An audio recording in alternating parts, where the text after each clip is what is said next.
Hello, Grammar World. This is a video about subject complements. It is one of a two-part video series detailing complements, subject and verb complements. This one clearly about subject complements. And let's right begin. Subject complements complete the meaning of a linking verb. Linking verb. So, just like I said in the other video, if you are trying to figure out what type of complement you're dealing with, the very first thing that you have to figure out is what type of verb you are dealing with.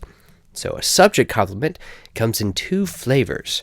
The first type we're going to call predicate nominative. Nominative. That's an M. Nominative.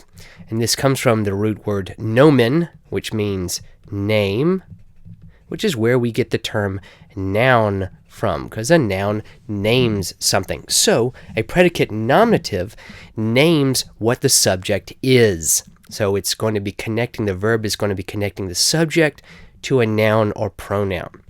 We'll see some examples in a second. The other type is called a predicate adjective. This one's a lot more straightforward because predicate adjectives describe nouns. So a predicate adjective is a verb that is when a linking verb links a subject to an adjective that describes something about that subject. So this one's usually a lot easier for students, but we just described this one is PA and this one is PN. All right, let's look at some examples. So I am the teacher. So am is the linking verb here, and it is going to be linking I, the subject, to teacher. Now, teacher is a noun, and we know it's a noun because the is modifying it. Anything that the modifies is going to be a noun. That is the nature of an article. So, because we know this is a noun, it is a predicate nominative. It is naming what I am. So I am the teacher. And again, from the linking verbs video, you might recall that you can think of a linking verb as an equal sign. So I equal teacher, right? That's what it is. The students were excited. Were is the linking verb here, and it is linking students, the subject, to the state of being excited, which is an adjective. So this is a predicate adjective. Again, you're essentially saying students equal excited. That's what you're essentially saying with a linking verb, is linking these two things. Now, this next sentence is in here for a specific purpose.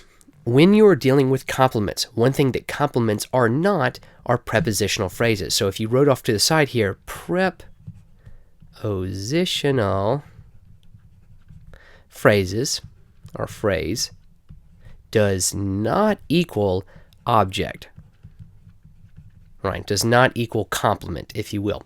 So we can take out a prepositional phrase to make life a little easier with anticipation. So they became restless. Now we have a three-word sentence, much easier. Became is the linking verb, linking they, the subject, to the state of being restless, which is an adjective. So we're dealing with a predicate adjective. Around the classroom, the students remained seated in their chairs. So, because we know prepositional phrases cannot be complements, let's just take them out the very first thing. So, around the classroom, the students remained seated in their chairs. So, we're just left with the students remained seated, and this is a much easier sentence to deal with. So, remained is the linking verb, right?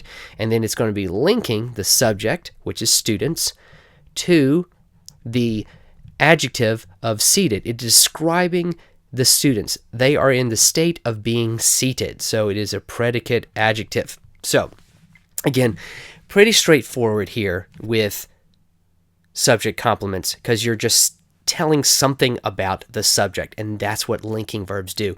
They link the subject to a state of being, whether it is you're naming the subject or you're telling something about the subject. You're describing in some way. So when you're facing a sentence, right, and you think, okay, what are the steps in figuring out what type of complement to do it? So let's start with the idea of a complement, right? And the first thing you have to figure out is it an action verb or is it a linking verb? Once you figure that out, if it's an action verb, you know it's going to be a verb complement. If it's a linking verb, you know it's going to be a subject complement. If it is a linking verb, now we can leave out the things for verb complements, but I'm going to put them in here anyway. If it's a verb complement, then it's going to be a direct object. And if it's a direct object, then there might be an indirect object. If it is a subject complement, you have to figure out, are you dealing with an adjective or are you dealing with a noun? If it's an adjective, then you have a predicate adjective. If it is a noun, then it's a predicate nominative. So, for the purpose of this video, we're going from here. Complements, right? Linking verb. If it's a linking verb, then you're going to have a subject complement. You have to figure out, after you figure out that it's a linking verb, is it pointing to an adjective or is it pointing to a noun? If it's pointing to an adjective, it is a predicate adjective, P-A. If it's pointing to a predicate nominative, if it's pointing to a noun, it's a predicate nominative, P-N. So, let's do a quick recap here. We're dealing with subject complements. A complement is a word or words that complete the meaning of the verb, and in the case of a subject complement, it is going to be completing something about the subject. If it's a noun, which is called a predicate nominative, it's going to be naming the subject. Remember, nomen, the Latin root for noun, names things. So it's going to be naming the subject. If it's pointing to an adjective, it's going to be describing the subject in some way. And that is really the difference. The main focus of these forms of complements is first figuring out, is it a linking verb or an action verb?